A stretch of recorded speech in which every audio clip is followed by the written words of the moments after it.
Live. Everywhere. On netrootsradio.com.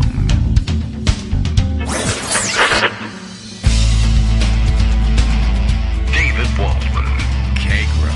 In the morning.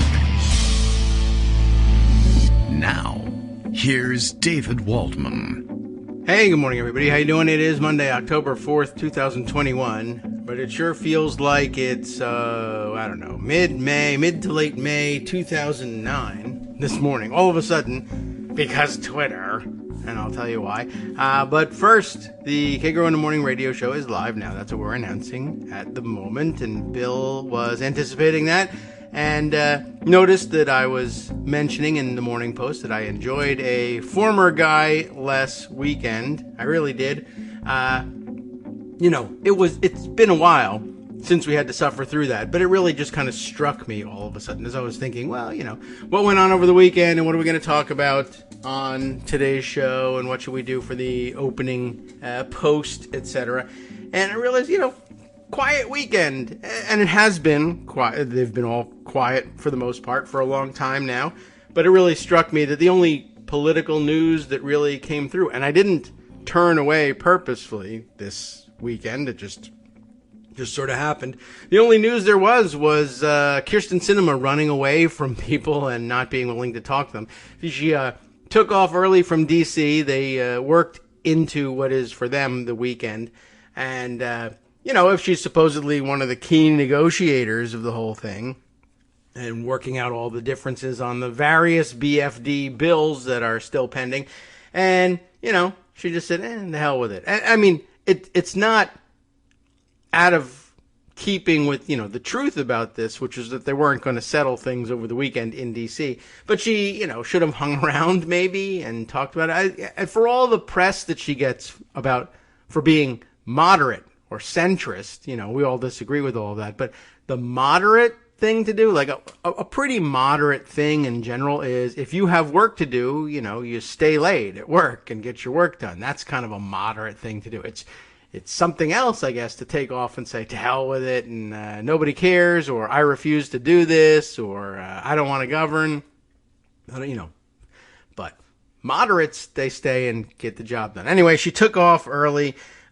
She initially floated an excuse that she had a doctor's appointment. Then I saw people pushing back on that and saying, what, there's no doctors in D.C. But, if you got a doctor's appointment, you might want to see your own doctor. That seemed fine. But then I don't think she had even landed yet in Arizona before everybody found out, oh, well, she has a doctor's appointment and a gigantic fundraiser at a resort in Phoenix. Now we're talking. Now we understand exactly why you had to get out of there. But yeah, truth be told, you probably weren't going to get a whole lot done just by hanging around moping in D.C., I guess. And presumably she was reachable by phone. No, I don't think anybody caught any pictures of her on that phone. Instead, there was video of her running away, running down the hall. I guess she had some sort of an event. Maybe it was at the fundraiser. And some activists confronted her there and said, we have some questions for you. We would ask you at a town hall meeting, but you haven't had any. We'd go to your district office, but you don't visit it.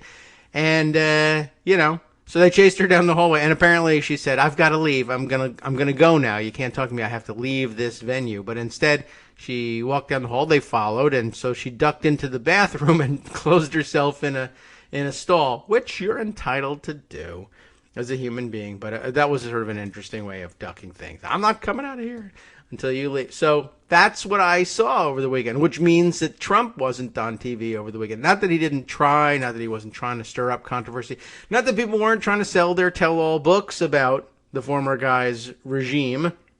And they did a good job with that, and we learned a lot of good things.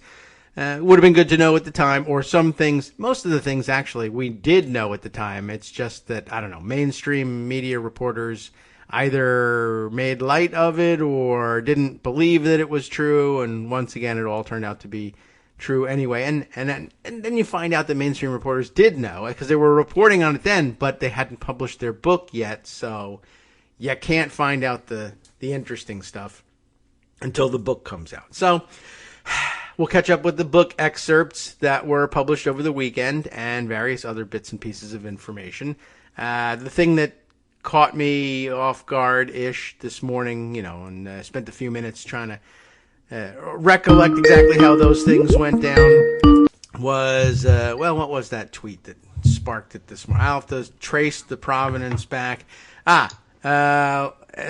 Mary Jane, Mary Webb 7, tweeting about what Lawrence Tribe was up to this morning, and I guess he's got a piece in Salon, saying if Merrick Garland, doesn't prosecute Trump, the rule of law is, quote, out the window. I might actually take a look at that and read it sometime later on after we talk to Greg, but it reminded me of brought back fond memories of 2009 and I remember saying to the last Democratic president that the last former guy needed to have somebody prosecuted for the wrongdoing in his administration, or else we'd get the same and worse from the very next Republican administration. So that was May something 2009. There was a whole, Newsweek report about my having said that, and took a picture of myself. I took a couple pictures, some selfies. We had the smartphones back then, but that's when I found out that the White House doesn't allow you to take your own photos there. They had a really good photographer, and he's active on Twitter too. And they told me I have to delete all your pictures of all the people at the White House, but don't worry, the White House photographer will just send you the pictures that he took, so you'll be able to document the event. Well, they were busy folks at the White House, and they did not send me any pictures, and I don't blame them for it. They probably had to pass some kind of health care bill or something instead. But that's what happened, and this president, I think he had a role in the last Democratic president's administration. He wasn't at the meeting. I can't blame him for that. But, a lot of the people present at those meetings, they didn't believe us then. Now, of course, others are writing that this is the case and blah, blah, blah. I don't think Lawrence Tribe said that we were stupid bloggers for saying that then, but I don't think he agreed with us either. By the way, we also got a fantastic New York Times editorial over the weekend that also said, oh, yeah, you were right about the filibuster, too. Sorry about that, you dumb bloggers. All right, Greg Dworkin's here. He's a dumb blogger, but a smart pandemic flu blogger, I'll say that. By the way, before I even let you begin, because somebody told me I should talk more over you, I want to give you... You can try it, but yeah, it won't. I give you kudos for... It struck me also over the weekend as I was reading yet more stories about supply chain shortage, and I think I tried to mention this on Friday.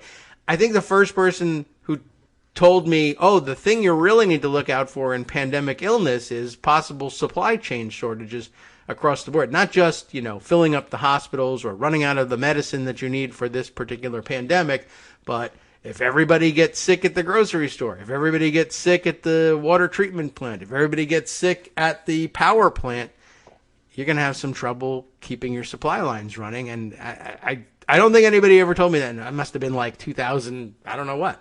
When were you doing that? 2005? 2006, 2007. Okay. Yep. Yeah, pretty good. Staff, space, and stuff. And this is the That's stuff right. part. Yeah. And we're seeing which it all we come saw true. at the beginning of the pandemic when Jared Kushner was trying to sell bogus Russian ventilators to people at the highest possible price. Exploding Russian ventilators. And brokering all the deals on the PPE, and then of course not Jared Kushner, I don't think, behind this one, but we're out of toilet paper for 6 months, and had to import toilet paper from Mexico and Canada, and oh my gosh. Well, it's interesting because a lot of our ports still run Monday through Friday, 9 to 5. They're not 24/7 over the weekend places. So when you have all those container ships circling, waiting to land so you can unload, and they don't get done, it seems to me that's something that Biden could do something about. Well, I don't know. I mean, negotiate with the unions, get a better price, and I guess just that's open up the ports. Yeah, well, there's all sorts of things going on with the container ships, including all the containers being missing, as it turns out, too. Yeah, well, that too. But, okay. There's some stuff you could do. Again, he is a little busy. Well, he's got a lot. He's got staff. Yes, that's true. And they have space so they can work on this stuff. That's just how it works. So we have a number of different things, and I apologize in advance for a slightly hoarse voice. I don't have a cold, but it's fall allergies and ragweed. Okay. So Bill Clinton style, I'm losing my voice.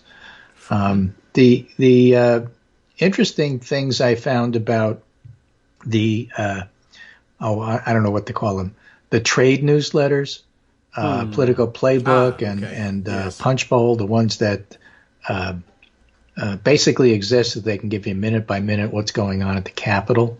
Right. Sometimes that's useful. Sometimes it's useless. Sometimes it gives you a false picture. It especially gives you a false picture in a complex negotiation where there's a lot going on. But this one was interesting this morning. I'll start with Playbook. Our goal is to get both bills done in the next month, Schumer said in an event in New York on Sunday. The top line number has been reduced by roughly 40%. From the moderates' perspective, this was their big achievement, one that they argue is underappreciated. Now, it's interesting. I don't appreciate it. That's true. Because remember what happened here. Schumer laid out a two-track policy. Yes. It was going along until the moderates, for whatever reason, led by Josh Gottheimer, and I'm not sure why, decided that they didn't want the two linked. They had to delink them, even though the strategy that Schumer outlined was to link them. Of course, he's Senate, so House people don't have to pay attention to him. But one gets the impression that he was discussing this with Sinema and Manchin, and they made a power move. They said to Pelosi, just to remind people, this isn't news, this is, what happened. They said to Pelosi, we have 10 votes or so, and that's enough to scuttle everything unless you vote for our infrastructure bill first. Mm-hmm. We want something to run on. We do not articulate why we want to delink it, because you could still have everything. But for some reason, we've decided that's the marker that we're going to throw down. And since we have enough votes in a three Democratic majority House with 10 votes to scuttle it, we will. And we're going to power move you and make you do what we want. And Pelosi said, okay, I'll promise you a date. And she promised a date. And then it turned out they didn't have the votes to pass it because the progressives, 25 or more, said, well, 25 is more than 10. That's true. And we have enough to block it, and so we will. And so they did. And therefore, what happened is both bills were taken off the table while they continued to negotiate. And in the process of that negotiation, it became clear, as even the conservatives could see, Philip Klein over at NRO, National Review Online, who's their editor, said, look, this is obvious to everybody, isn't it? I mean, it's consensus that what's going to happen is there's going to be a grand bargain where everything's going to pass except the price tag is going to be like 1.8 to 2 trillion. Everybody knows that, right? I mean he said that a week ago. And so, yeah, everybody sort of does know that. But what happened is that the Gottheimer power move to force Pelosi to make a vote with him confidently saying it's going to happen no matter what, Pelosi cut him off at the knees and said, you know what? We're not taking it to the floor. And we're not taking it to the floor because Joe Biden's going to come and talk to all of us and says, nope, look, on the one hand, the moderates are right that you're going to have to cut the price tag in half in some negotiation about how that happens. Do you take all the programs and fund them less for 10 years, or do you take half the programs and fund them fully for 5 years? Either way, you get half the price tag. Right. And the advantage of a 10-year fund everything by a little is that once you put them in place, they're harder to take away. So that's what the progressives want. And the moderates want a shorter price tag by saying, okay, let's make them test cases and let's just see what happens. And so Biden said, all right, it's going to be a lower price tag. That's where the moderates say they won. And it's interesting that the moderates say they won there because after that Biden, I think it was a Friday meeting with everybody. Yeah, maybe. They were leaking that, Biden was terrible. He just came for 10 minutes and pissed everybody off. Well. And then 3 days later. But, of course, we won because Biden backed what we were doing. Right. So you know that the leaks are stupid, and that's why I don't follow the minute-to-minute stuff from these trade publications. Still, the point there is Gottheimer wanted, above all, everything else, a September 27th passage of the infrastructure bill so that it was severed from the reconciliation part of it. And he failed. Yeah. And so Biden and Pelosi and the progressives and everybody else said, nope, they're linked. And in fact, if you doubted they were linked, let me tell everybody publicly they're linked, which is what Schumer said months ago. Aha. What do you know? You know, so looking at this as a win for the moderates is silly. It's obviously a win for the progressives, but win is in quotes until the whole thing passes. So back to Politico playbook, the top line number has been reduced by roughly 40%. From the moderates' perspective, this was their big achievement. Again, reminding everybody that their big achievement was also losing delinking. They lost big on that. One that they argue is underappreciated. Well, that's because they lost the big one that they made a big fuss about. During his visit to the Hill on Friday, Biden said the bill would be reduced from $3.5 trillion to somewhere in the $2 trillion range. I think the brilliant move was to make 1.9 to 2.2 the progressives' number one of the leading moderate House Democrats stole playbook. Probably Gottenheimer trying to make, something of the fact that whereas he lost, somehow he won. They now embrace it. Progressives are with the president and Pelosi now at the reduced number. This was not an off-the-cuff comment from Biden. It's the new goal. To be precise, the White House tells us the target range is 1.9 to 2.3. Not 2.2, but that's the target. So the two bills are linked once again. From the progressives' perspective, this was their big achievement. Now, this is looking as a win-win. And so that's how you go ahead and say, okay, everybody won, and let's just go ahead and move on. That's why I'm not paying attention to the Mike Tyson theory of how Kirsten Sinema works, right? Everybody has a plan until they follow you into the bathroom. I guess. As Ray Radlin pointed out on Twitter. So the fact of the matter is there is a plan. It seems to be coming together. It's going to take a while, probably another couple of weeks. There's no rush. It has to be done by the end of October because highway funding runs out.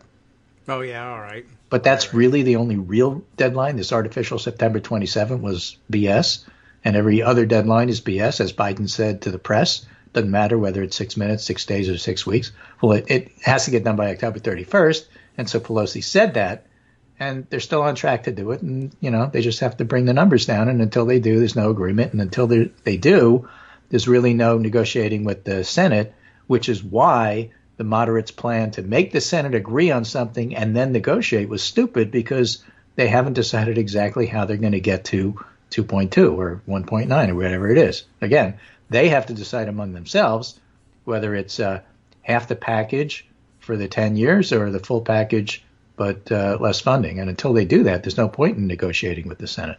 Well, there's rarely a point. Anyway, that's my amateur point. But yes, I'll take it.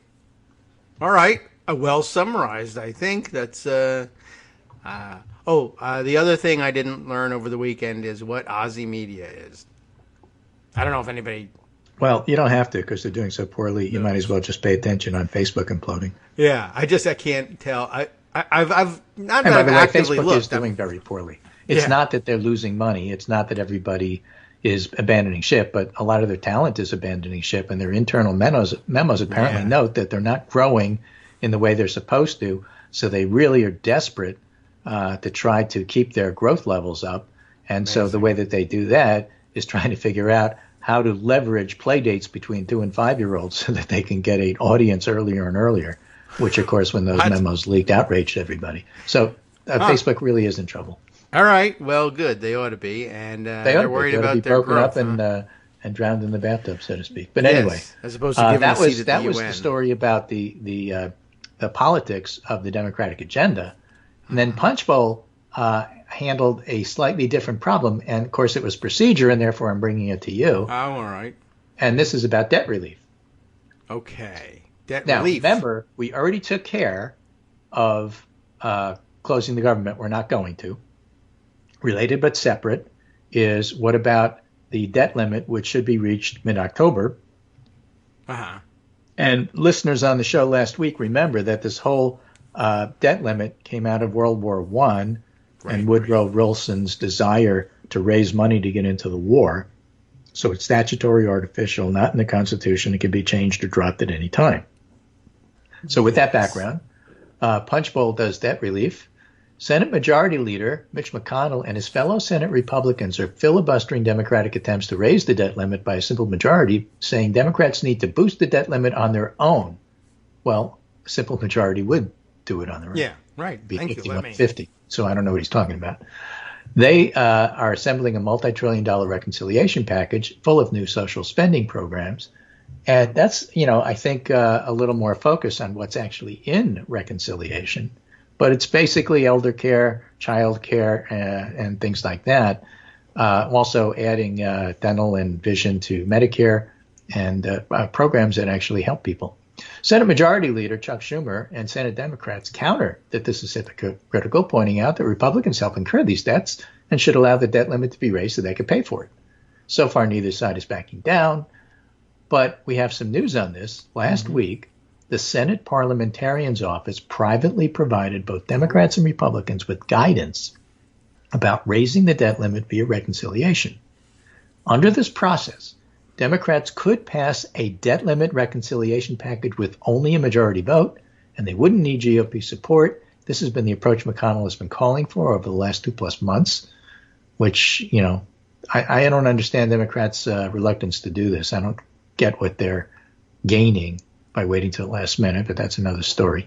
According to the Parliamentarian's Office, Democrats could do this without impacting the existing reconciliation package. Here's where it gets procedural, and I don't fully understand this. The legislation would stay on its own, separate track, and not lose its privilege in the Senate, meaning it can't be filibustered and would only require a majority vote.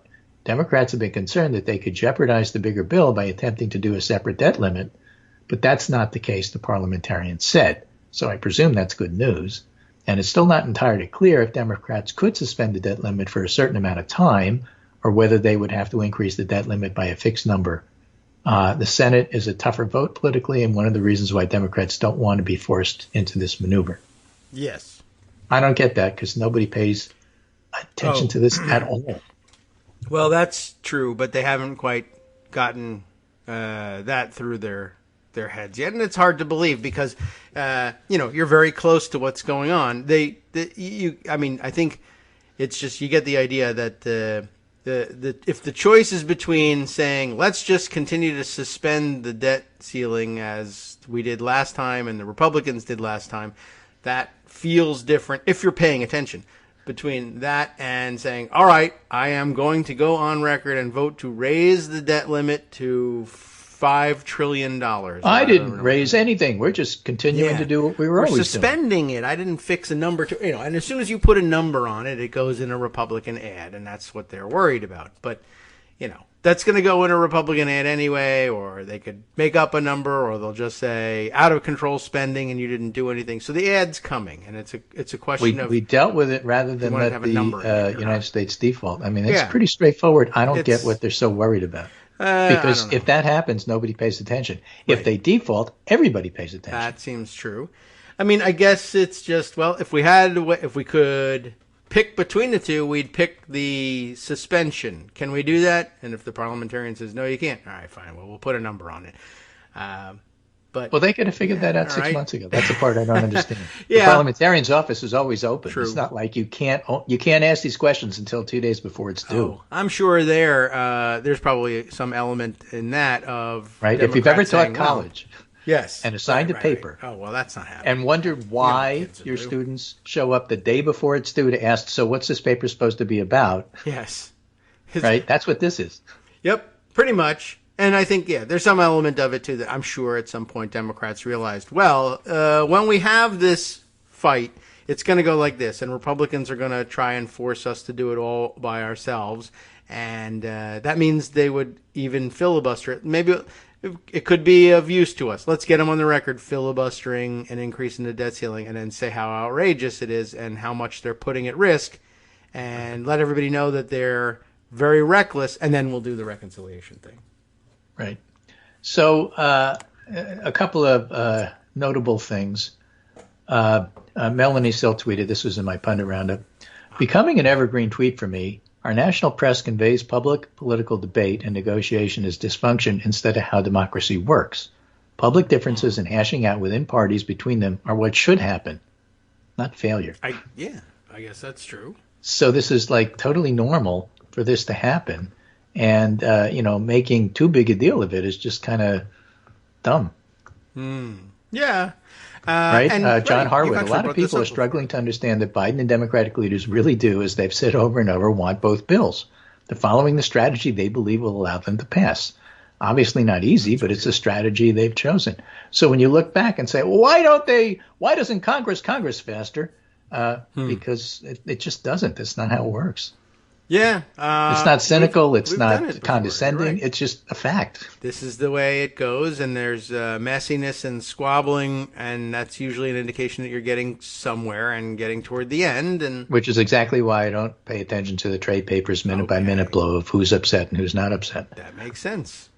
Probably saves you a lot of heartache, too. Yep. Also, don't watch cable TV on weekends and just let your blood pressure go back to normal and go out and enjoy the fall. Yeah. Or, you can stay in and enjoy television. Just other stuff if you want. But it's nice to get out. Don't bother with the... Yeah. I didn't see anything at all. And I wasn't even consciously avoiding it. So Right. Anyway, my topic for the Pundit Roundup was actually something different. The title is Vaccine Mandates Work and More Are on the Way. Okay. And maybe we'll deal with that after the break because the break's coming up. Yeah. Okay. Well, we can save that for then. And they do work. And lots and lots of the big companies who have mandated, we got initial reports, we're all going to leave, or X number of people are going to hold out or make them fire them. And the number was never very large to begin with. But every newspaper article that I've seen for the past 2 weeks on it is, okay, well, the deadline is coming, and 1/2 of the people who said they were going to hold out, who only represented 1/2 of 1% of the company to begin with, gave in quickly, got themselves a shot. He said, rather than go job hunting in the middle of a possible economic disaster, I think I'll just work here and live if I get the coronavirus. 2 good choices, I think. So kudos to those of you making that decision. All right, we'll be back in 2 minutes. That's enough time for you to sign up and get the shot if you haven't gotten it yet. So do it now. Hi, it's me, David Waldman, your host for Kagro in the Morning. I have good news to report. Many more listeners like you are making critical contributions that keep our show on the air. Makes good sense, of course, and patreon.com, Patreon.com, makes it simple. Now you can make easy, secure, recurring monthly contributions to support our show. Patreon.com/KagroX gets you straight to our donation page. Maybe you'd like to thank us for helping keep you sane during the Trump era. Maybe you're looking forward to in-depth explanations of what's going on in the Biden administration. Whatever it is that keeps you listening, we need your help to keep bringing it to you. And hey, if you happen to prefer using PayPal or even the Square Cash app, we're up and running with those options too. Thanks again, everyone, for all of your support. We literally could not do this without you. Welcome back now to the Kagro in the Morning Show here on Networks Radio. It's raining ice in the background.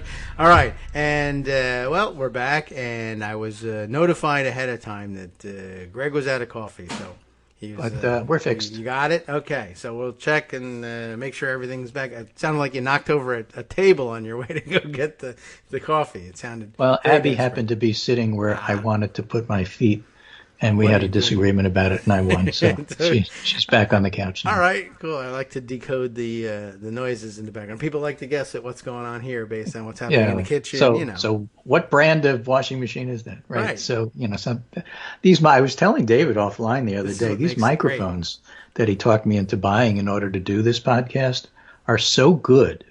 Yeah. That they pick up sounds like you wouldn't really expect them to pick up. Like you like when the support staff and technical help is making breakfast in the background, for example, you get to hear it. That's a can opener. I wonder which brand. That sounds like she's switched from Frosted Flakes to Raisin Bran, the way the tinkling in the bowl is. Yeah. Exactly. All right. So anyway, we had the abbreviated Pundit vaccine mandates work and more are on the way. Yes. And as you pointed out, companies are finding they do work. This is from Commonwealth Magazine, a Massachusetts sort of thing. Because there are states. Right. And then there are Commonwealths. And Virginia's what? We're a Commonwealth. I think that's all we've got, states and Commonwealths. Well, but we have parishes and counties. Right. Oh, yeah. A few giving up their jobs over vaccine mandates. Steve Cosella writes, who's a pollster. Divide over getting the shot may be less than feared. Good, because... Well, I didn't fear it. I thought it was a good idea, and everybody should do it. Yeah. Vaccine mandates are sweeping the country, both in the public and private sectors. They've produced a great deal of anxiety in public conversation. Polls in recent months suggested mandates would lead to mass firings and resignations among unvaccinated employees. But that doesn't seem to have happened so far, and the divide over vaccine mandates may be much smaller than it appears. I'd like to say the same about our politics. I don't know if it's true, but when it comes to vaccine mandates, you know what? People are doing it. When push comes to shove, people have almost all gotten their shots rather than lose their jobs, according to available media accounts. Our analysis of news articles about companies who have lost employees shows the numbers who have lost their job appears to be less than 1% of the company's workforce on average. Mm-hmm. We found this accounts of 17 large organizations. All but 3 of the organizations experienced under 1%, median turnout 0.6. Here in Massachusetts, the state police union grabbed national headlines claiming dozens. It's hard to say what dozens refers to or what the precise number, but the one person is retiring out of a total force of 2,200. Wow, that's a whole lot. And everyone loves the stadies, as you know. Right. Well, as you also know, and I've complained about this a lot, many news headlines, he says, and tweets cite the raw number with no larger context. The headline from NBC blared, 600 United Airlines employees face termination. Seems like a lot. The article itself noted the airline employs 67,000 people, meaning 0.9% will lose their jobs, and that number was later reduced to just 320 from 600. And this misleading pattern repeats itself over and over again and gives examples. And so, it really is working. Here's an example for you. This comes from the New York Times today. 18,000 shots given to New York City school employees ahead of vaccine deadline. The mandate is the first full vaccine requirement for any group of city workers and affects well over 150,000 teachers and staff members. You have to remember how enormous the New York City school employees are. Yeah. Right?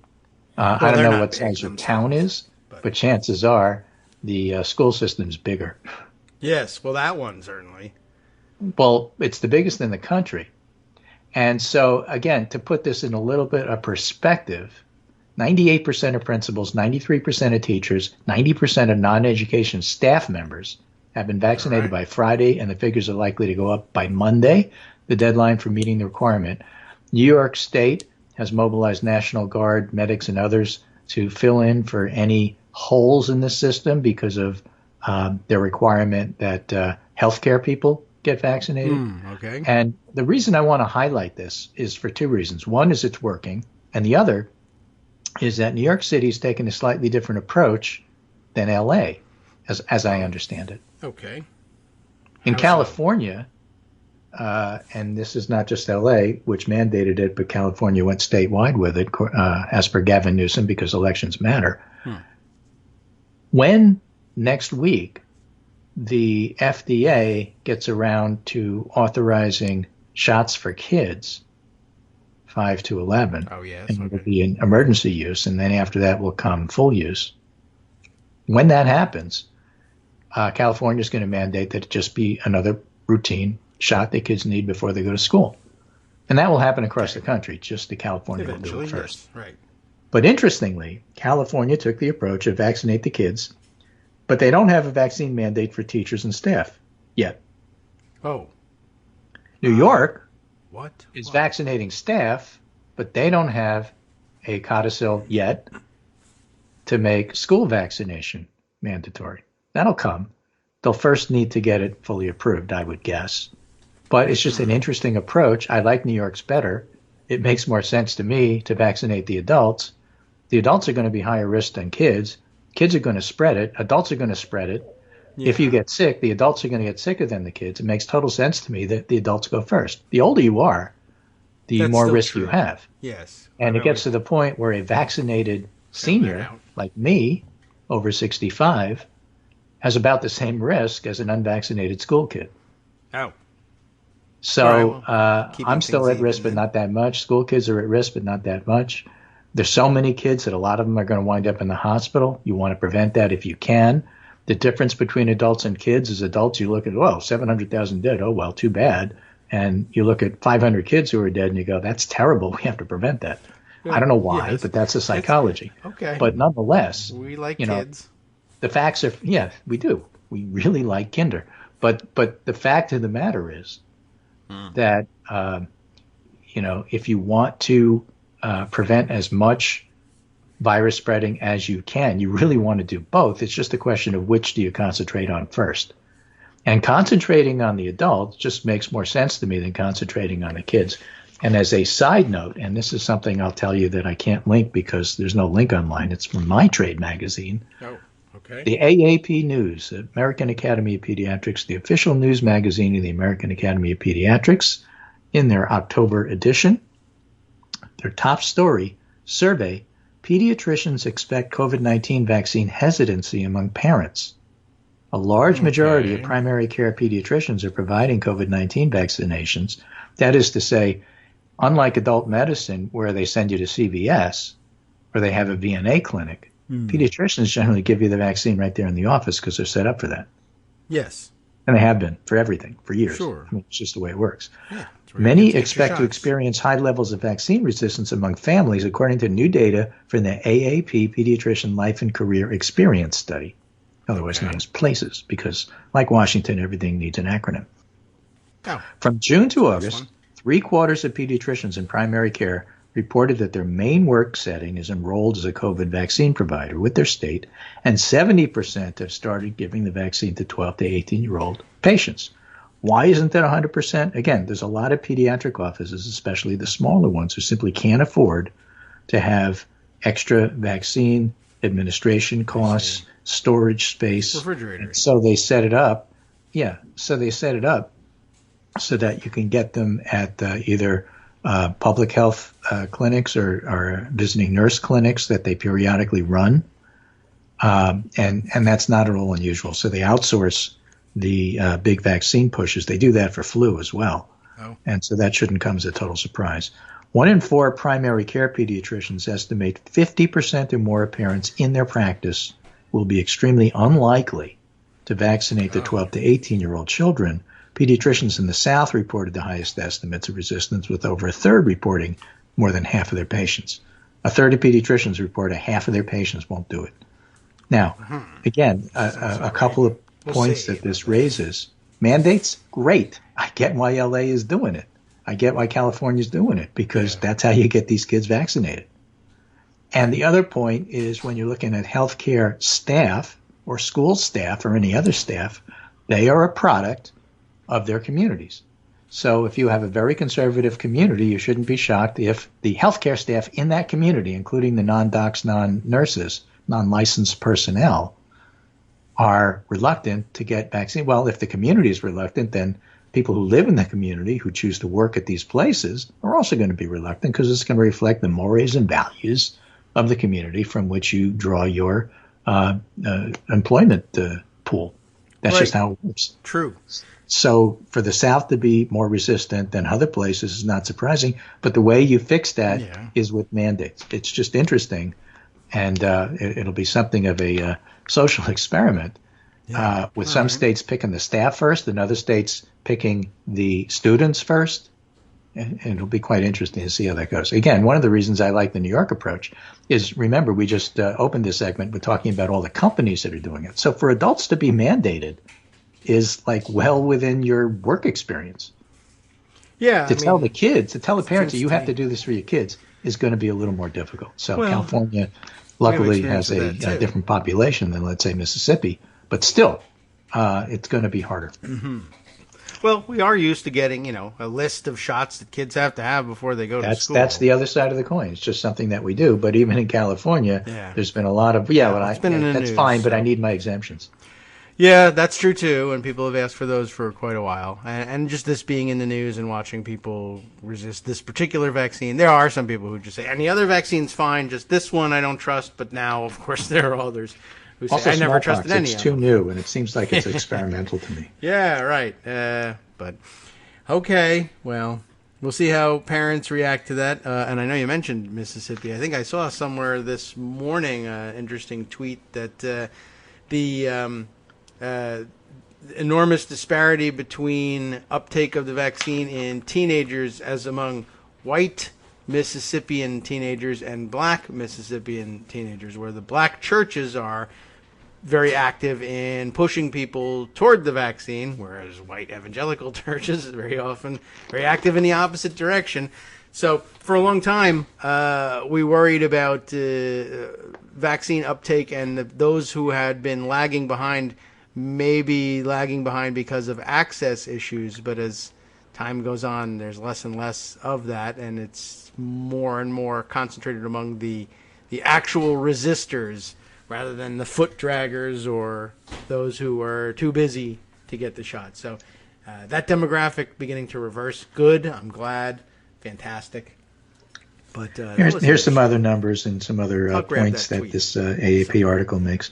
If you're looking at primary care pediatricians' estimates, a percent of parents unlikely to vaccinate their kids, yes, okay, 50% are parents of or more.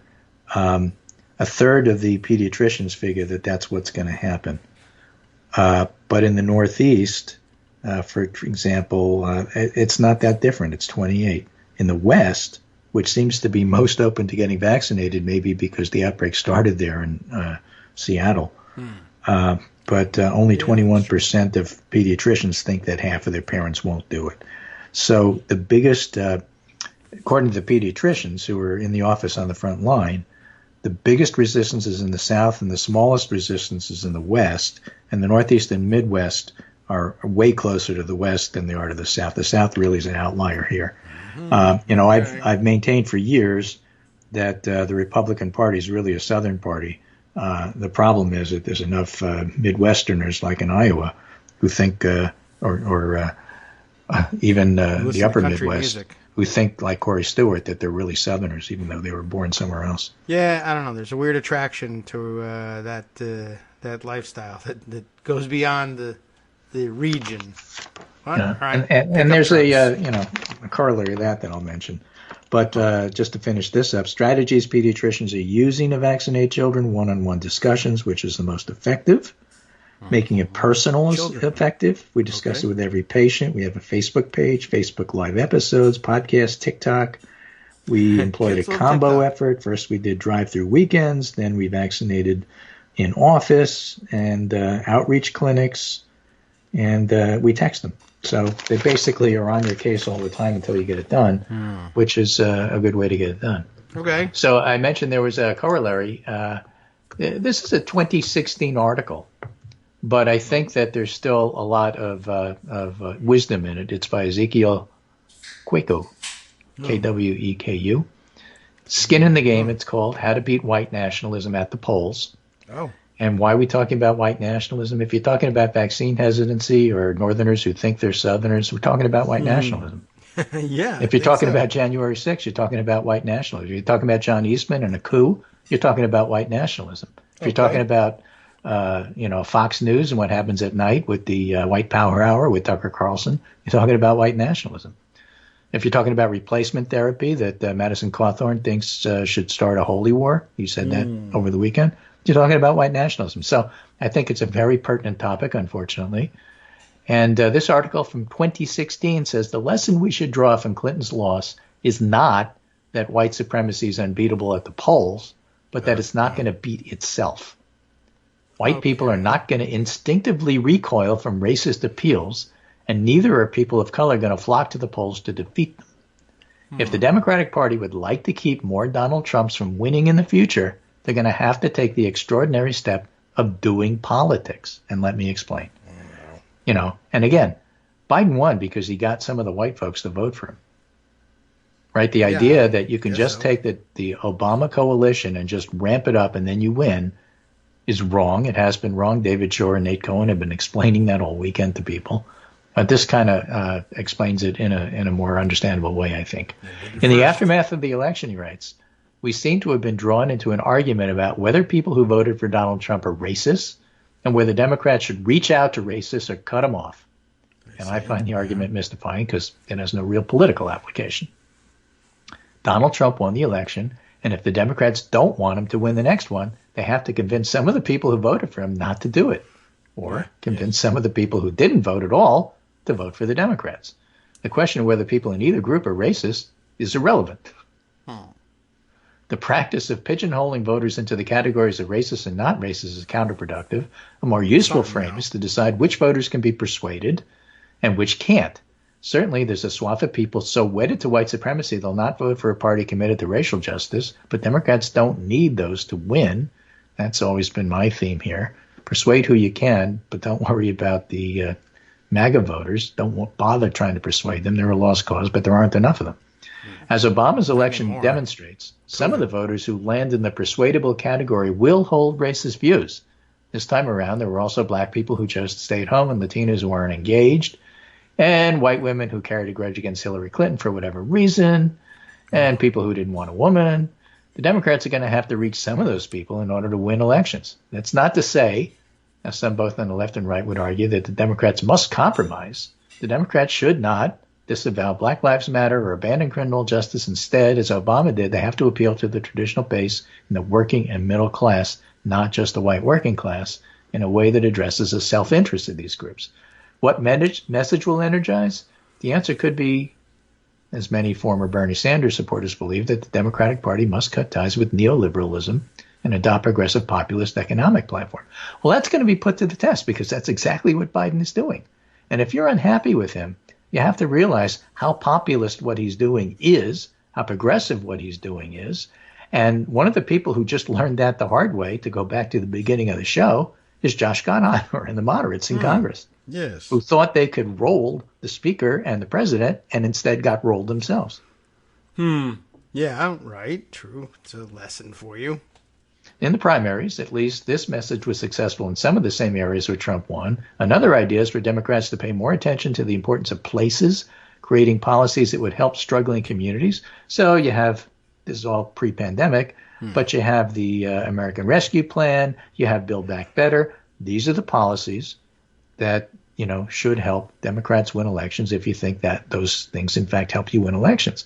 So why there isn't more full-throated support for what Biden is doing is something of a mystery. He's not the kind of person who lends himself to full-throated, I'm totally committed on an emotional gut level. I get that, and that's the problem. But if in terms of your claims that you're only doing this on policy, which may in fact have been a lie to begin with, to yourself and to everybody else, but if it were, you ought to be at the front lines of defending what Biden is doing and saying this is great that the progressives and moderates each won over the weekend. The moderates won on the price tag, the progressives won on the linkage. And so everybody wins and we're all in this together, and why isn't everybody happy? We don't do that. Exactly right. That's what I'm saying. Okay. Well, I must have been listening. Well, we don't do that. Why don't we do that? What's wrong with doing that?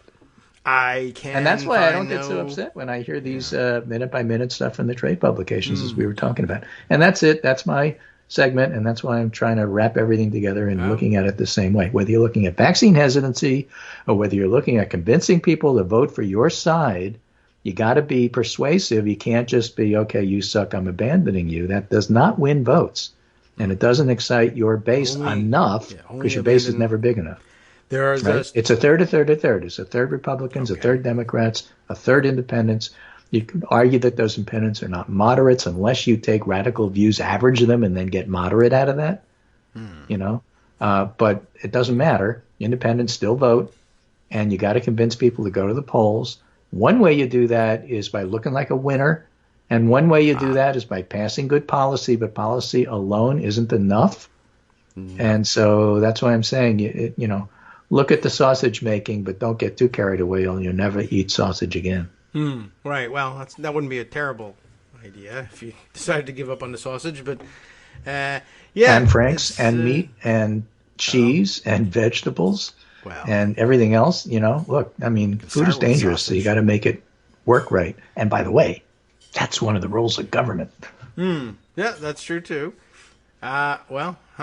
Okay, so I don't know what to say about this at this point, other than, don't forget that there are, in fact, you don't have to, this is not that everybody is persuadable. It was very clearly laid out there. You just identify clearly at the beginning who's outside of the persuadable circle and ignore them, and that'll leave you more time to work on the people who are actually movable.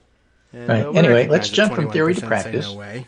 and finish up with one thing that has nothing to do with anything I talked about up until now, but I just thought was interesting. Yes. And this is Judd Legum's Popular Information newsletter, which I subscribe to. There's a number of newsletters I subscribe to on Substack and other places because I think they're interesting. And this one is entitled, What's Really Happening with the Mail? Oh, what is? I don't know. It seems to still be coming to my mailbox. Yes, but slower. Oh, well, I can't tell. It's always just at rest when it is in my box. But okay.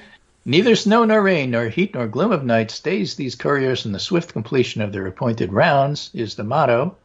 But what about Postmaster General Louis DeJoy?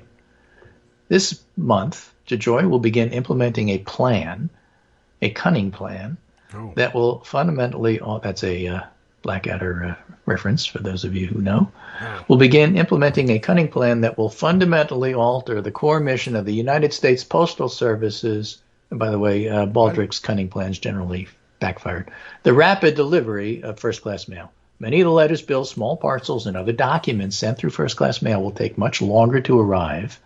Under the new standard, 31% of first-class mail is now subject to a new standard of 4 to 5 days instead of the usual 1 to 3. Only mail sent to locations within a 3-hour drive is expected to arrive within 2 days. So your local mail will come, but if I send something cross-country, it'll take a week. Well, okay. I mean, for some people, this won't be an issue. All right. Right? They do their communication online. True. But many people haven't. People in rural areas, the disabled, the elderly, will be hit especially hard. While everything in the world keeps getting faster, essential aspects of their lives will now slow down. Okay? Why is this happening? Well, it'll by the way, it'll snarl everything from prescription medications to election ballots. But the idea behind the slowdown is to save money. Now, this shouldn't come as a surprise. DeJoy, a prominent fundraiser for Trump and other Republicans, had no experience with the U.S. Postal Service before being appointed. DeJoy did spend 31 years as the CEO of a trucking company. Right. And one of the big ways he's saving money is moving mail from planes to trucks. Okay, I can understand that. Yeah, all right. I was wondering, are we driving slower? Are we flying slower? We're not flying. Yeah. By DeJoy's own estimates, slowing down the mail dramatically will save $169.5 million annually, which, by the way, is less than 1/4% of the total operating expense. So you're slowing the mail down for a tiny savings. It isn't going to help anybody except truckers. Well, okay. Of which we don't have enough. Yeah. Oh, right. That's true, too. Yeah. That's another problem. Well, all right. I mean, not terribly surprising that he would try and, set things up so that the companies that he owns can make more money, because that's a Trump thing to do. Most of the U.S. Post Office financial woes stem not from using airplanes, but a legal requirement imposed by Congress in 2006 that requires the U.S. Postal Service to pre-fund 75 years of retiree health benefits. No other government agency does this. Very few private companies, by the way. Without that pre-funding, the Postal Service would have consistently reported operating profits instead of losses. Repealing the requirement would require action from Congress. Oh, well. So what's all this about? DeJoy's plan states it's part of an overall effort to participate more fully in the strengthening U.S. market for package delivery. First-class mail, for the most part, is declining. These days, I mean, I have to say, I only get 2 things in the mail, bills and solicitations for, money. Right. And it's usually a ratio of 1 to 10. Mm-hmm. Right. So it's true that, our mail carrying system or whatever, delivery system in general, now more oriented towards packaging. Now, thanks to Amazon, I would guess. But the U.S. Postal Service is a public agency with a public service mission. By law, that mission includes prompt, reliable, and efficient services to patrons in all areas, including rural communities and small town where post offices are not self-sustaining. DeJoy, however, has other priorities, and he talks about his commitment to packaging and such. Sure. But one of the other interesting things he adds at the very end, why is DeJoy still around? Because there are 6 appointees to the U.S. Board of Governors, and the Trump appointees hold a 6-3 majority. However, 2 of them are up for reappointment quite soon. One is a holdover member whose term ended last year, and then the other expires in December. Biden could replace both of those, and if so, the joy could be out. So that's interesting. Yeah, and that'll probably be the resolution you'd think that we're looking for. One doesn't assume anything. I mean, for a while it was reported that one of the reasons they were taking so long with the joy is they're negotiating with the Postal Workers Union, and everybody wanted continuity in order to get those negotiations done. Where does that stand? I have no idea. Yeah, well, the results were put in the mail, and you'll never find out now. Very interesting. I just saw something else about the Postal Service. I'll save maybe for the other side after the break, but or maybe I could even just spit it out now because I don't know anything about it. Spit it out. David Dayen is tweeting and following up on his own tweet, which is how I picked this up. But he said 2 hours ago, and he's got a piece on it. The U.S. Postal Service has actually, he says, taken the first steps toward reestablishing a postal banking system in America, which is something he's been pushing for and writing about for a very long time.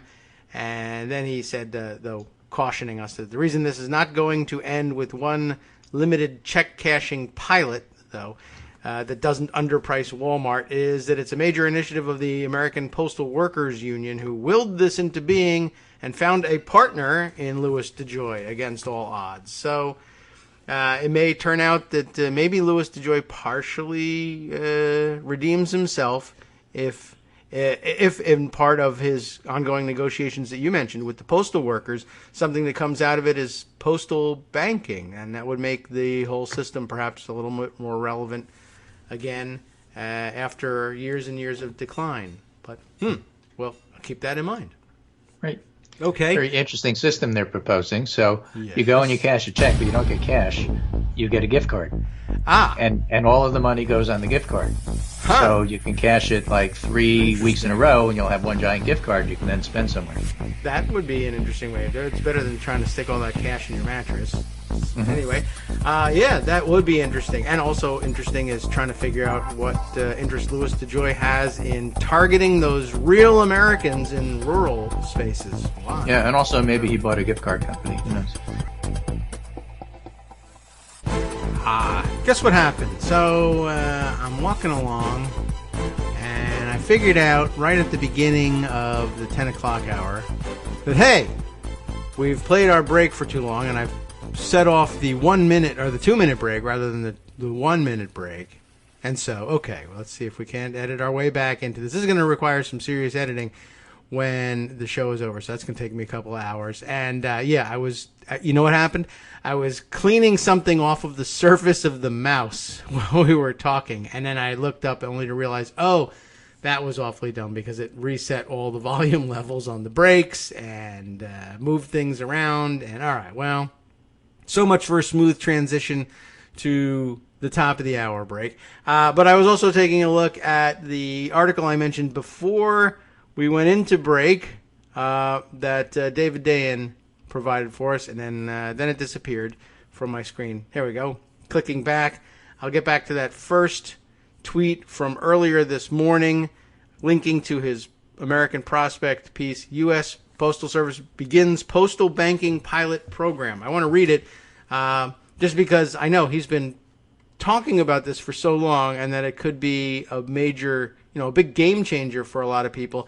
And now I forget why, and so I'd like to read up on that again and see where we are with this, and whether or not the name of Louis DeJoy will go down in infamy, or whether he somehow redeems himself partially with this. So where are we? USPS begins postal banking pilot program. The test allows customers to cash business or payroll checks at the post office and place them onto a gift card.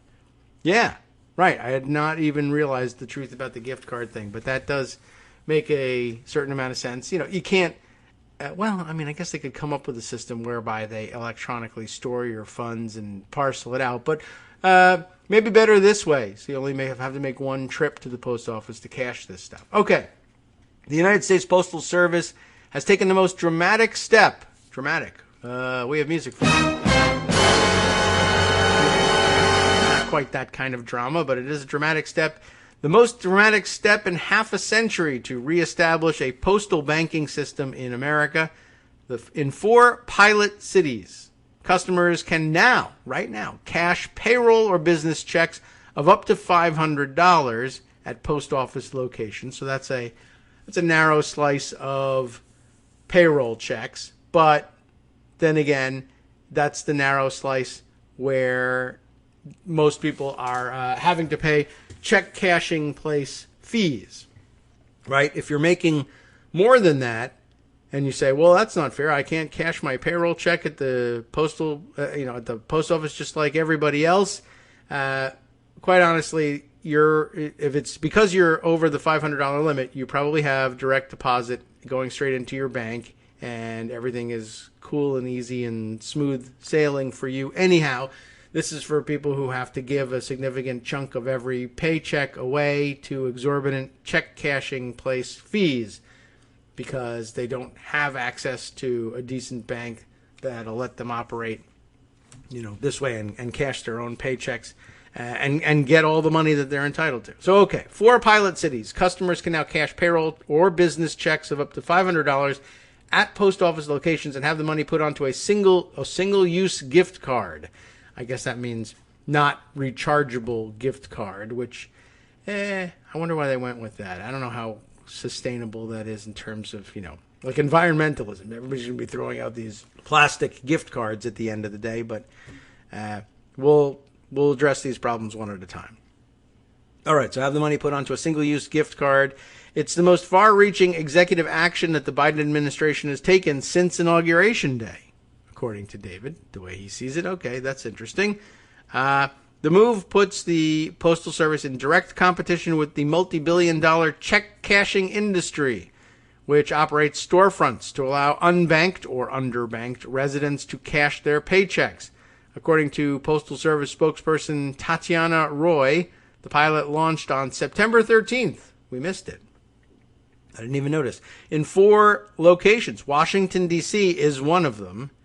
Now, I'm not in D.C. proper all that frequently, so I don't know that I would have noticed. But it was also, check out these 4 pilots. They're all close to, home base here. These are all East Coast cities. The rest of you got screwed. But Falls Church, Virginia, I would never have thought to put on that list. Washington, sure. Baltimore, you bet. And New York, specifically the Bronx. Okay, New York, obvious choice. Bronx, yes, okay, because again, you want to be where? Not in Manhattan where the Wall Street guys are and they're not cashing their checks. The Bronx. New York, Baltimore, Washington, Falls Church. That's an interesting addition.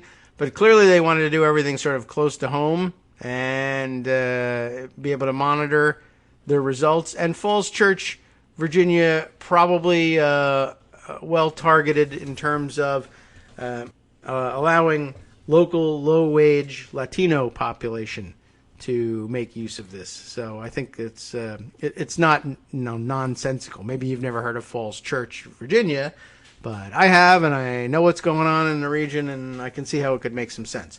So to test the program, Prospect Art Director Jandos, Jandos, Jandos Rothstein. That is an unlikely combination. He's the art director at the Prospect. He visited a post office in Falls Church on Saturday and successfully cashed a business check onto a Visa gift card. Congratulations. I don't know. It's good to test the system, right? Make sure it's working. It could be like the Affordable Care Act website, for all we know. You got to test it out. And the fact that he went to the Falls Church location, probably also predictable enough too, right? Out of those 4 locations, that's where I'd go. It's closest to me. Where are the Prospect offices? I don't know. Maybe he lives in Falls Church, and on his way home he figured he'd do it. All right, well, let's see what kind of report we get on this thing. At first, the postal worker said she didn't think she could take the check, Rothstein said. And this is why you would want to run this test. Like, the Postal Service says, we now do this. Do the Postal Service employees know that they're supposed to do this? Apparently not at first. So, she didn't think she could take the check at first, but she read the check into her scanner and it went through. If the machine says I can take it, I can take it. He didn't need to show identification or endorse the check. That's interesting, too. Pardon me, I had to take a little break there. Still, the fall allergy is beginning to affect me as well. The post office charged Rothstein a flat fee of $5.95 for any amount up to $500. That's, it's a sizable fee, but not nearly what they're charging at the check cashing places, I don't think. Several larger check cashing chains, here's the answer, charge a percentage rate that comes out to $15 or more for a $500 check. So you can save, not quite $10 off of doing that at the post office, but, $9 and change is pretty good. Several larger check cashing chains. Oh, yes, I did that one right. They charge the percentage. It comes out to $15 or more for a $500 check. Walmart charges between $4 and $8 for check cashing. So flat fee, $6 puts it in a competitive range as against Walmart. If you got a $4 one, well, go to Walmart. That's good. A generic gift card, an existing product sold at post office locations, can be used like a bank debit card, either to take money out of an ATM, that would, for now, incur more fees, or you can pay for goods and services either online or at point-of-sale retail locations directly with that card. So you have to, I guess you buy yourself a card to load the money onto. So you got to pay for that too. But although if they said they're single use, does that mean you have to keep buying the cards every time? I don't know. We'll keep an eye on the program for you. Because the only innovation in the test pilot, yes, involves allowing gift cards to be purchased with a business or payroll check, no additional authority from Congress was required. Those who set up the product expansion are confident that it falls within their legal mandate. So I guess some conservative group will sue about that soon. We'll find out how well it holds up. The test pilot is extremely limited. Only one post office location in each pilot city is participating. That is pretty narrow. But officials have floated ideas for how it could expand. The card could be reloadable rather than single use. That would be nice. Used to store multiple paychecks over time. U.S. Postal Service could keep track of the card value, accounting for a user's balance in case it gets lost or stolen. That'd be helpful. Postal gift cards, currently branded for businesses like Barnes & Noble or Olive Garden, as well as the generic Visa cards, could be branded as coming specifically from the U.S. Postal Service, with no fee branded ATMs inside post office buildings. That'd be helpful too. And other possibilities have been discussed, like bundling gift cards with a postal money order to pay bills, or making domestic money transfers. I'm used to policy following the word domestic. Making domestic money transfers from one post office to another. The U.S. Postal Service already offers international money transfers to 9 Latin American countries, a program called Dinero Seguro. Okay. So secure money, right? Good idea. So they're in the business already as it is. International money transfers, they could make it domestic too. In other words, a few simple expansions would effectively make this product a postal bank account. The first since the original postal banking system shut down in 1967 after 56 years in operation. At its height, 4 million Americans had bank accounts at the post office. And that's an important point. You should pocket that. If you ever find yourself in a discussion about this, you're almost certainly going to run into someone who says, that's outrageous, or that's a huge socialist expansion of something, and we've never done anything of that sort before. And the fact is, apparently, we have. A modern postal banking system could underprice non-bank financial products and give people with little or no access to financial services the ability to use the Postal Service network of 31,000 facilities, extending to every zip code in the country. You know how the postal system works. Yeah, there's one near you. Adding revenue for a postal service with shrinking mail volume is a secondary benefit. Offering new products and services that are affordable, convenient, and secure aligns with the Postal Service's Delivering for America 10-year plan to achieve financial stability and service excellence, minus the strange imposition of the 75-year pension funding thing, or rather despite it. That, according to, not the last part, but the first part was, the part that sounded like a normal person quote, that it's in, well, not the normal person, a business person's quote. Oh, it's in accordance with our 10-year plan of delivering for America. That was, who? I don't know. U.S. Postal spokesperson Roy. Oh, yeah, right. We remember. We mentioned her name earlier, her first name, and now I can't remember it. Okay. Well, anyway, this pilot, which is in collaboration with the American Postal Workers Union, this is an important aspect of this thing, is an example of how the Postal Service is leveraging its vast retail footprint and resources to innovate. That collaboration and the U.S. Postal Service rolling out a key financial inclusion product that progressives have championed for years, David has anyway, is what makes the announcement so staggering. Postmaster General Louis DeJoy has become a high-profile villain to liberals since taking over last May, condemned for almost immediately causing significant slowdowns of mail, as well as ethical concerns surrounding the USPS awarding contracts to the company he previously ran. That's what Greg was hinting at before, the trucking companies. DeJoy's 10-year plan, rolled out this year, would cement this dysfunction by permanently slowing target delivery times and raising prices for some first-class mail, particularly around the holidays. The American Postal Workers Union has consistently criticized DeJoy. Last Thursday, Union President Mark Diamondstein, I'm guessing is Diamondstein, without the A in diamond, criticized the changes to service standards, saying the people deserve prompt, reliable, and efficient mail service promised under the law. I like that. We believe management's response to months of poor performance should be to improve service and regain the public's trust instead of this focus on moving the goalposts and slowing service standards. Few would have named DeJoy as the official who would set in motion the most consequential executive action of Biden's first term, and even fewer would have correctly pegged that he would do it in cooperation with the Postal Workers Union, one of his biggest antagonists.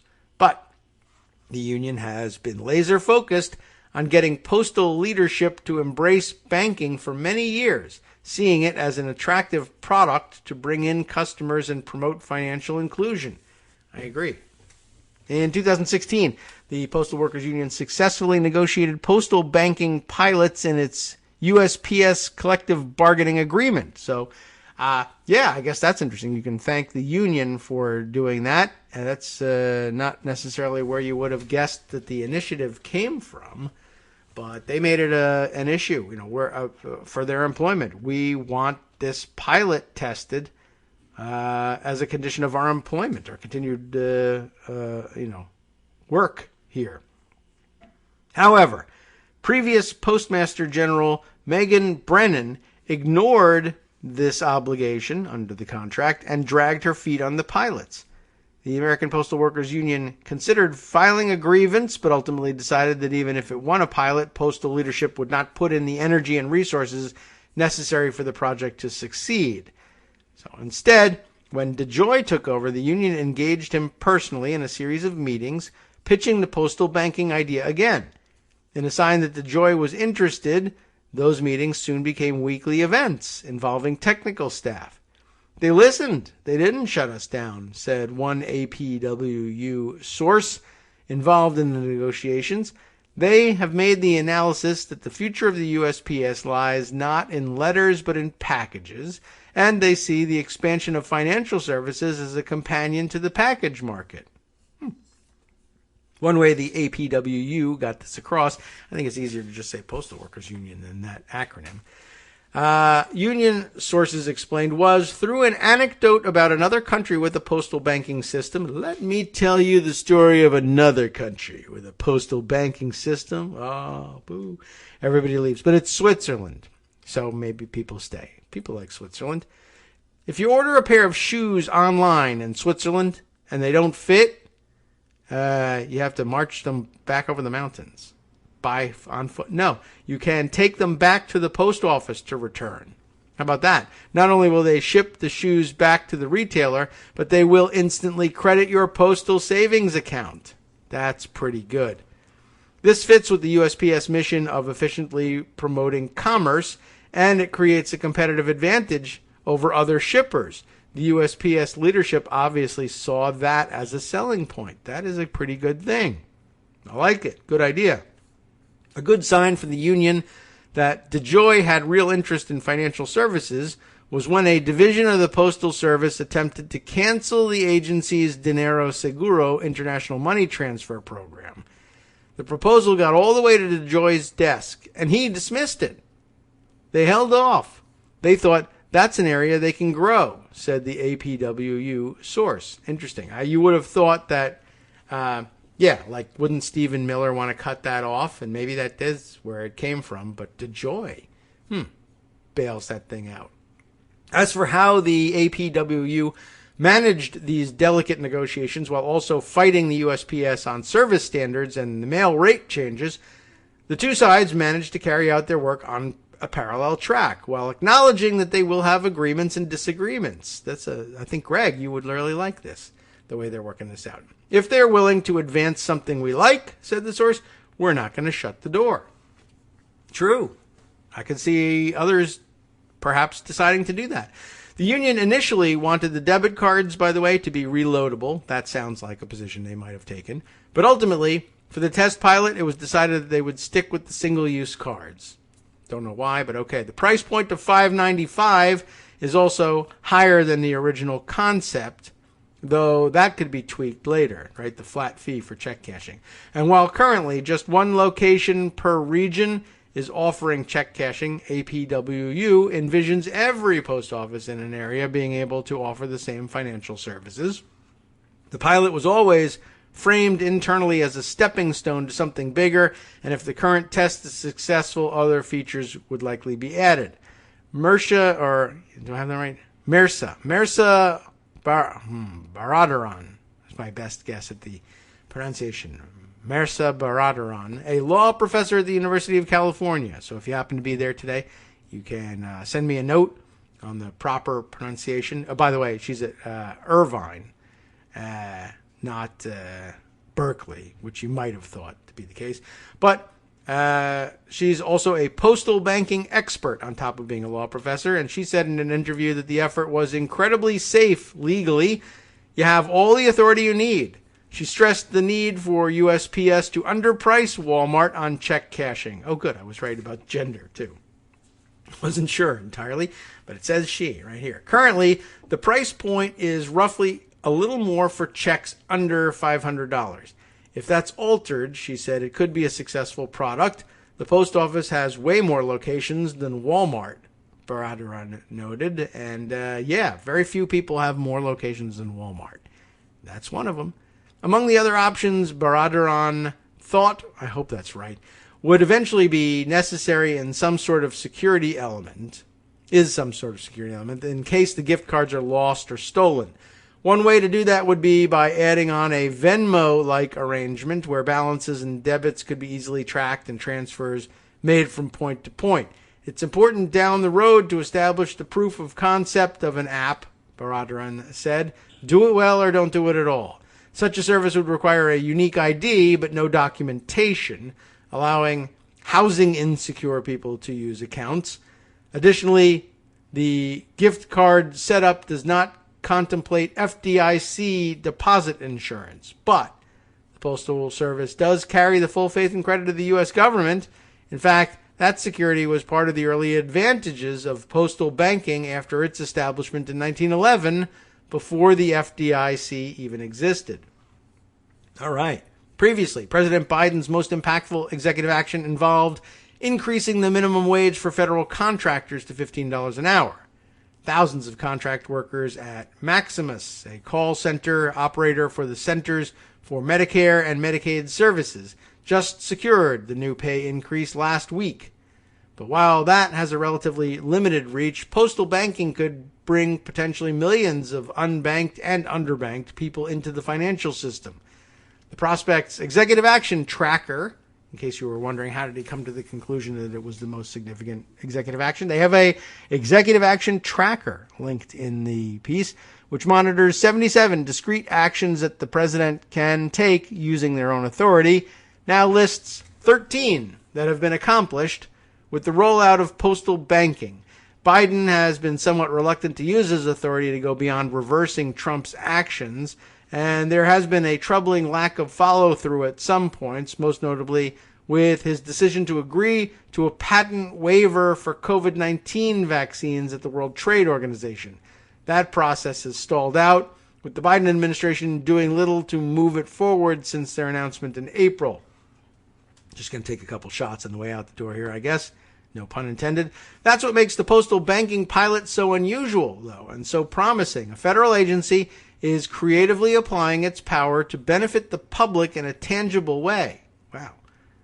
That it's led by a top villain of the Trump resistance is noteworthy, and there could be any number of reasons for that. But motivations aside, what the USPS is doing on financial services could spur the rest of the administration to follow its lead. I don't know whether there's real hope for that or not, but it's an interesting point, and you can always count on David to pick up the interesting nuance of a story like that and make it a central theme. So thanks. That was actually quite useful, and I've been following his interest in that issue for a long time, so it's gratifying to see that that has come to fruition. Okay, let's see. What else have we got here that we can share? We've got some strange things to catch up on in Pocket here. Let me take a look at that, and also I should probably check in. I'm down one screen today as one of the older of the two laptops has, I don't know what, given up the ghost. It's booting, but only partially, and then shutting back down again. If everybody knows how to fix that on a MacBook Pro, let me know. I've looked it up a couple of times. Various Google suggestions have come up. Nothing's done the trick so far. I might have to take it in to the Genius Bar, but that's the screen on which I'm most able to keep up with comments on the KITM hashtag via Twitter. So let's see. What other things do we have to catch up on? Any other story suggestions? All right, I'll have to scroll a little further down, I think, to get to those. But I did see, oh, yeah, right. As Rebecca Romans, who had sent us the suggestion of the Lawrence Tribe article, which started out my commentary on the show, and a few other things to check in on, too. So we can scroll back to some of those. In fact, those might make better transitions than some of the further reaches that are parked in Pocket. One suggestion, was it EJ Dion who wrote this, or is it Greg Sargent discussing? No, it's EJ writing there, and I guess Greg just linking to it. Okay, cool. Let's see. The tweet that she sent was Greg Sargent's quote from Dion's piece. So I guess the focus of this that caught Rebecca's eye. Biden's proposals are a direct response to the critiques from middle-of-the-road Democrats that the party needs to spend less time on cultural issues, which is where the Republicans want to have their fight, and more on fighting for direct benefits to the working and middle classes, which is pretty much the point of the Build Back Better reconciliation bill, which makes the idea that they're going to have to cut that in order to get a compromise so annoying. But let's take a look at what he has to say here. Wanted a better Build Back Better campaign. That would be nice. Yesterday was when this went to press. Again, EJ Dion on the byline. The campaign for President Biden's Build Back Better agenda is about to be, well, rebuilt, and it needs a thorough restructuring that's underway. The public chaos of last week demonstrated many things, that the various wings of the Democratic Party misread each other, that the relentless focus on a single number of $3.5 trillion has left most Americans clueless about what Biden wants to do, and that the party's exceptionally narrow majorities in Congress require more finesse than even its most skilled vote counters anticipated. If there is good news for Biden and his party, and gosh, I hope there's at least some, it's that each side in the internal skirmishes now knows the other's strengths and red lines. Moderates learned that the progressives have the numbers in the House to block a physical infrastructure bill if Biden's broader social and climate investment program isn't passed alongside it. Progressives learned that the overall spending number in the package has to come down more than they initially thought to satisfy Democrats like Joe Manchin and Kyrsten Sinema. Okay, all good so far. All right, we're going to take our quick 2-minute break, and it is a 2-minute break, and we'll get back to reading this and casting our eyes about for where to go next. So fun. Sup fam, it's your boy Darwin, aka Darwin_Darko, aka the most reasonable man in America, aka KITM's senior black correspondent. You might remember me from such recordings as Spacemen vs. Space Cadets and We Need to Talk About Joe Biden. Today, I want to bring you good news about that thing you've been struggling with. Do you suffer from giving too much of a damn? Do you turn on the series of tubes and find yourself outraged at the particular way some news organization strung some sentences together only to realize, nope, this is not some fictional hellscape? Well, guess what? You no longer have to accept the life of giving too much of a damn. You can do something about it, because even you, yes you, can be a show contributor. Now I know what you're thinking. Hey, Mr. Most Reasonable Man in America, I'm not some professional podcast talking guy. Don't worry about it. Do you have a smartphone or some other electronic recording device? Well, that's all you need. You too can have a segment where you can read us an important article and give us your take. Read one of your own original essays, or even just give us your commentary on something you'd like to share that's important to you. Fair warning though, side effects may include general punditry, having opinions and hot takes, getting stuff off your chest, and hearing your own voice. If your recording lasts longer than 5 to 7 minutes, please consult kagrox@gmail.com. That's KAGROX@gmail.com.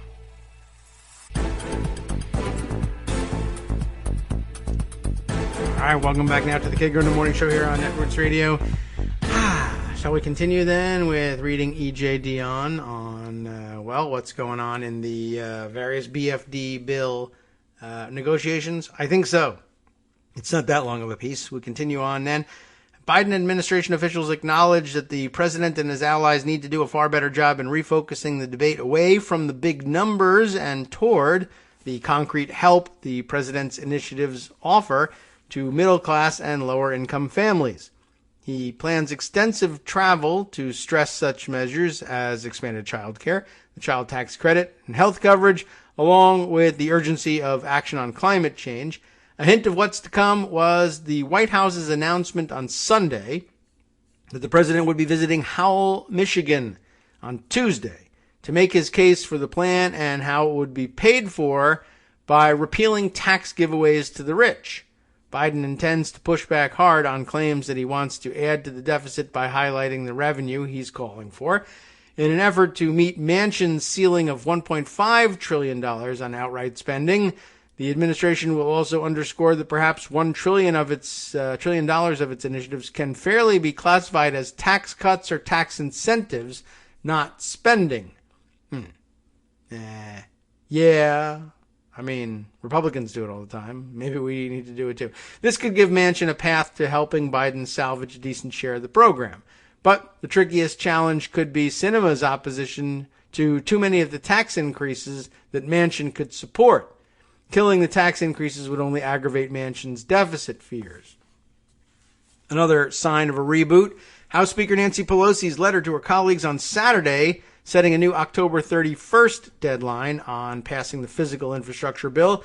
It is a real deadline created by the expiration of a temporary extension of transportation spending, though you could always do another one, not an artificial one akin to the pledge Pelosi made to a small group of moderates to hold a vote last week on the partisan bill that progressives blocked. And by the way, it was artificial, but when they say it's akin to the pledge Pelosi made to this group, well, it's akin to the pledge she made to them at their request. I mean, I think they picked the date, or perhaps they sat down and said, if it has to be before October 1st and then also during the work week, like, okay, which day of the week do you want to finish on? This one? All right, 27th then. That's when we'll do it. Anyway, the longer timeline will, Democrats hope, put an end to the debilitating and divisive public frenzy of recent days. It is also a realistic acknowledgement to the complexities of passing an initiative this large when Democrats have no votes to spare in the Senate and just 3 to spare in the House. Progressives signaled this weekend that they were prepared to find a route to a compromise. AOC was on CBS. Lots of acronyms here. AOC on CBS for the Face the Nation program. Also, Ro Khanna of California on Fox News Sunday. Both suggesting that the bill's overall price tag could be cut by limiting the duration of its various programs, leaving further extensions to future Congresses. That's a good point. And a good point I think Armando made over the weekend was, I don't know, I think at some point maybe Manchin might have been moaning and groaning about, all these programs are going to create this feeling of entitlement, create this entitlement mentality in, I guess all of us or anybody who benefits from the program was going to feel like they had a new entitlement coming. And Armando reminding everybody that the bill passed under reconciliation is necessarily time limited. And all those things sunset after, at a maximum, 10 years. Because you can't do any legislating outside of the 10-year window in the reconciliation context. So everything that's passed under reconciliation is a pilot program of lasting 10 years at the most. So it's already built in. So, you probably ought to remind Manchin of that and let him know that, there's no entitlement involved in it. Unless, of course, within that 10-year window, it proves so effective and popular a program that people demand its renewal, at which point, then you can have the fight over whether or not it should become a permanent entitlement. But having a 10-year pilot that terminates at the end of that, is a built-in safety feature that Manchin ought to find some satisfaction in. Others pointing out here, 10 years is the maximum. That doesn't mean you can't just time limit it and say, all right, if we need to get down to the $1.5 trillion number, rather than cutting the program in half and jeopardizing its ability to actually perform to expectations because they're underfunded. Well, I think we should, one approach is to say, why not have it work as intended, but for only 5 years at half the cost, ultimately, in this bill. And then if in 5 years, of course, if it can sell itself as an effective and helpful program, then they stand a good chance at reauthorizing it and extending it either through reconciliation for another fixed period of years or making it permanent outside of the reconciliation context. Moderates, in the meantime, have been forced to confront the reality that the fates of the physical infrastructure and Build Back Better bills were always intertwined. Biden, for example, was able to make concessions to pick up Republican support for the narrower bill without losing Democratic votes because all sides assumed some of the measures that the progressives favored, particularly on climate, would be taken care of in the second bill. What remains a mystery is what Sinema will ultimately ask for. Her enigmatic approach has led to widespread Democratic fury. The frustration is only aggravated by the fact that in a 50-50 Senate, there is no alternative but to come to terms with her. What Democrats must fight above all are misrepresentations of the Build Back Better bill as some left-wing scheme. On the contrary, Biden's proposals are a direct response to critiques often emanating from the middle-of-the-road Democrats that the party needs to spend less time on cultural issues and more time fighting on direct benefits to the working and middle classes, a cause that unites voters across racial and regional lines, which I think probably accounts for the widespread popularity among both wings of the Democratic Party of this bill. It is, after all, only a fringe of the moderate wing that actually is putting up a fight here. This package goes to the very heart of why working class Americans vote Democratic. Brendan Boyle of Pennsylvania, one of Biden's earliest and staunchest supporters, told me, if we are able to pass this bill, I'm confident it'll help us with those blue-collar voters who went for Obama twice and swung to Trump. But only if they know what's in it. And, of course, yes, only if it passes. So, maybe we ought to get that taken care of. Okay, that would be helpful. Let's see. Other things to catch up on. Oh, my eye was caught this morning with a piece from, Salon, Brett Bachman. I don't know if we've read from Brett before, who wrote this piece, saying what we kind of knew to be true, but I guess establishing it as true, without waiting to write a book about it. Rudy Giuliani admits his election fraud, quote, evidence, it's quoted right in the headline here, came from social media posts. What do you know? Giuliani also admitted he never fact-checked any of the claims. That would have made him a, quote, terrible lawyer. I don't know why it's quoted there, but someone must have said that. I've said that about him, but I don't think they're quoting me. Rudy Giuliani appears to have finally let slip the source for at least some of his evidence of widespread voter fraud in last year's presidential election: social media. It's no surprise, I guess, because Trump constantly let it slip that he was getting his stuff from social media. And why that wasn't a bigger story, and why history has not yet demanded to know why we didn't hang him, I'm not really sure.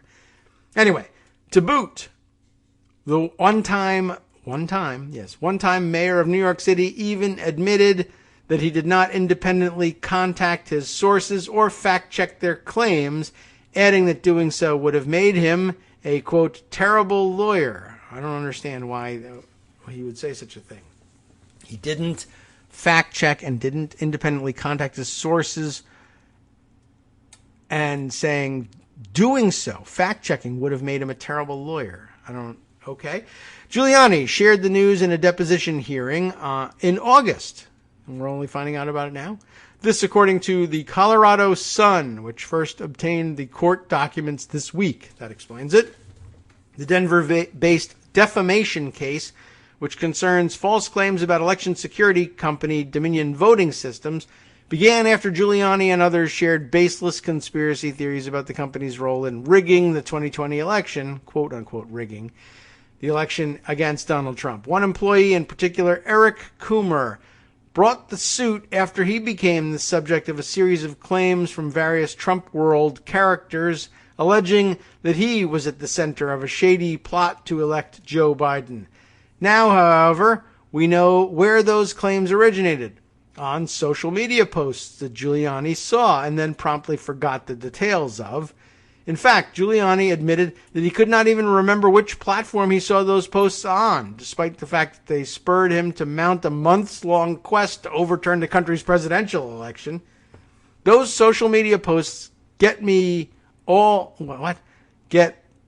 one to me. What? I don't even know what that means. Those social media posts get all one to me. Are all the same to me?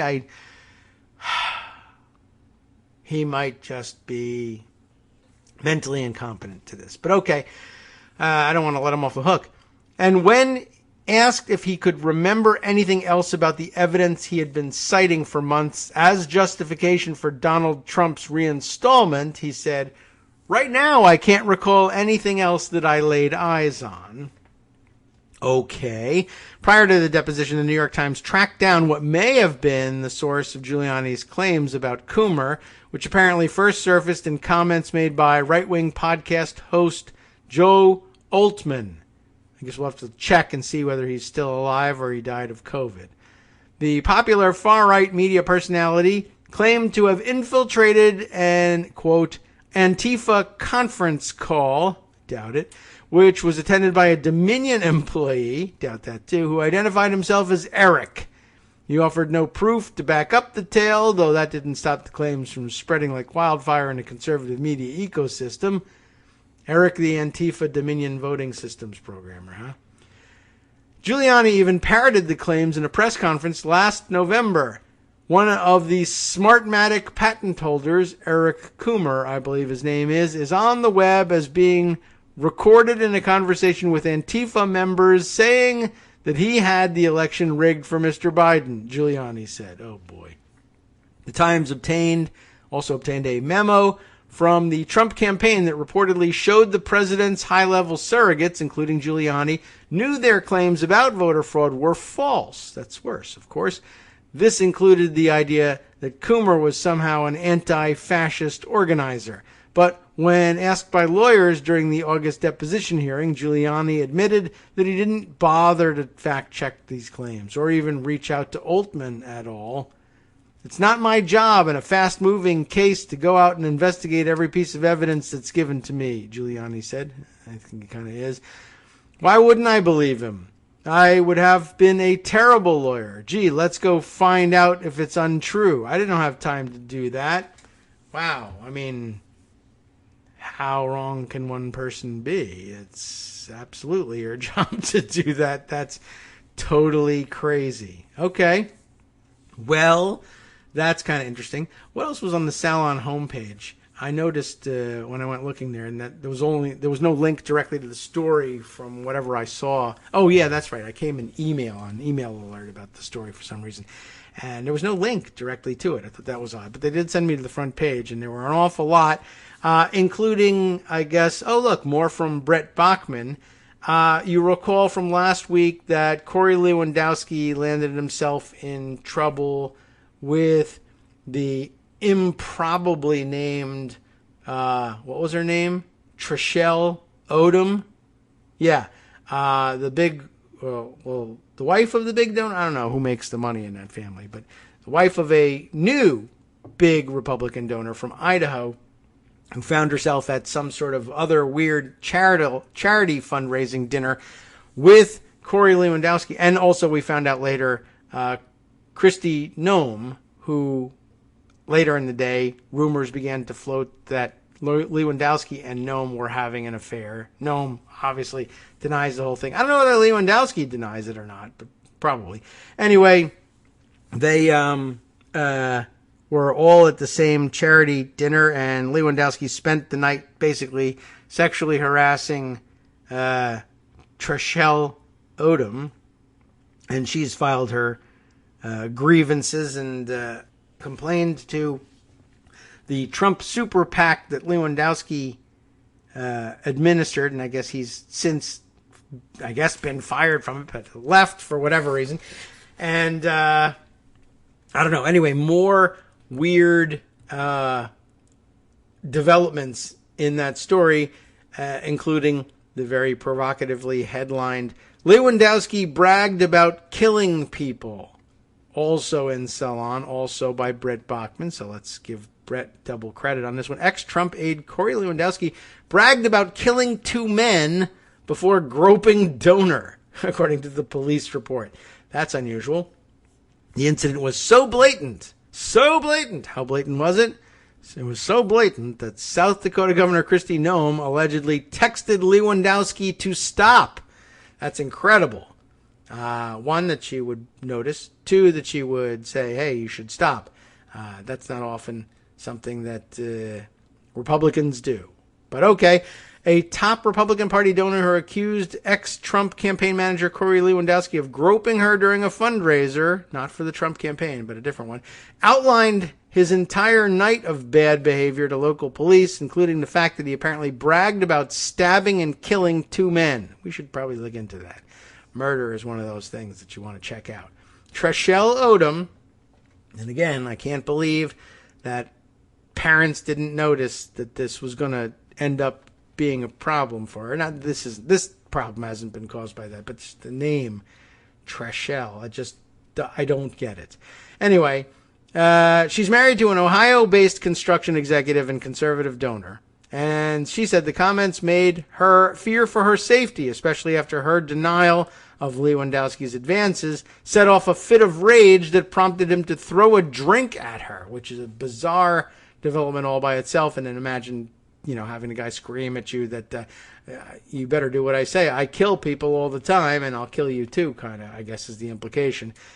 According to Odom's statement, which was published in full by the UK-based tabloid The Daily Mail, which everyone loves to say is disgusting and horrible, but I guess we should have read it, Lewandowski was discussing his childhood in a bad part of Boston, trying to do the Goodwill Hunting thing, I guess, when he started talking about the people he had killed. I initially believed that he was joking and attempted to laugh it off. Ha, murder. From the party of life. Odom told police, adding that he did not appear to be drunk, That is when Lewandowski went into detail and stated something to the effect of, "When I was 10, I stabbed someone over and over again, killing him." That is a weird thing to say. 10 years old. He continued and shared that when he was older, he stabbed a man in the back of the head, also killing him. Police might want to know about that. The story, along with Lewandowski's aggressive sexual advances, made Odom visibly intimidated and frightened and fearful, prompting another guest at the event to ask if she was okay. In fact, Odom alleges the incident was so blatant, here we are, that South Dakota Governor Kristi Noem texted Lewandowski to stop touching her, which is weird all by itself, and I guess, discoverable. But how odd. Also, I mean, on the one hand, there's the good explanation. I see wrongdoing going on, and you work for me, or you're an informal advisor to my campaign, whatever the hell that means. So it's in my interest to keep you in line. Of course, another theory is, hey, what are you touching her for? You're having an affair with me. So, I don't know. I guess we'll straighten that one out later. But either way, that's good. Texting Lewandowski to stop. Who cares if the motivations are that she's having an affair with him? That's her business. And, whatever. That's as good a reason as any to tell somebody to keep their hands off of somebody else, I guess. Well, no, it isn't. I mean, but if it results in him stopping, that's a net good thing. Maybe it's not quite as good a reason as, hey, also that's just plain wrong. Earlier this week, Noem was also forced to deny reports in the right-wing press. I didn't realize it was a right-wing outlet that reported it, that she was engaged in an extramarital affair with Lewandowski. Lewandowski's attorney, David Chesnoff, told NBC News that the accusations and rumors appear to be morphing by the minute, and we will not dignify them with a further response. Great. Following the allegations being made public, Lewandowski was fired from his job at the pro-Trump super PAC Make America Great Again action.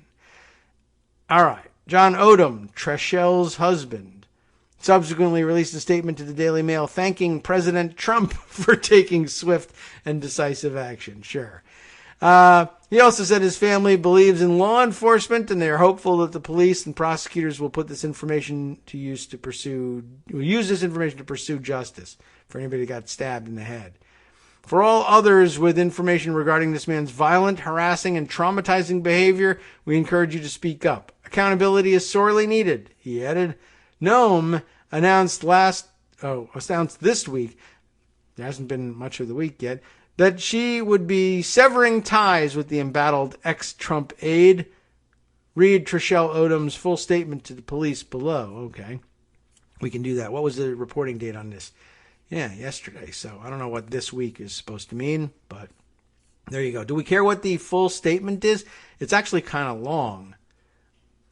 Maybe. I don't know. Might as well. What the hell? Let's end with the dirt on Corey Lewandowski. On the afternoon of September the 26th, 2021, I was riding in a Las Vegas bus with my sister and several other individuals, including Matt Schlapp. This is worth it already. What charity was it that drew this group of conservative luminaries? Interesting. They should examine their lives. But Matt Schlapp, wow. During that time, I was personally invited to attend a dinner with Governor Kristi Noem by Jackie Siegel, Siegal. I have a feeling we're going to get a lot of new names to follow along here.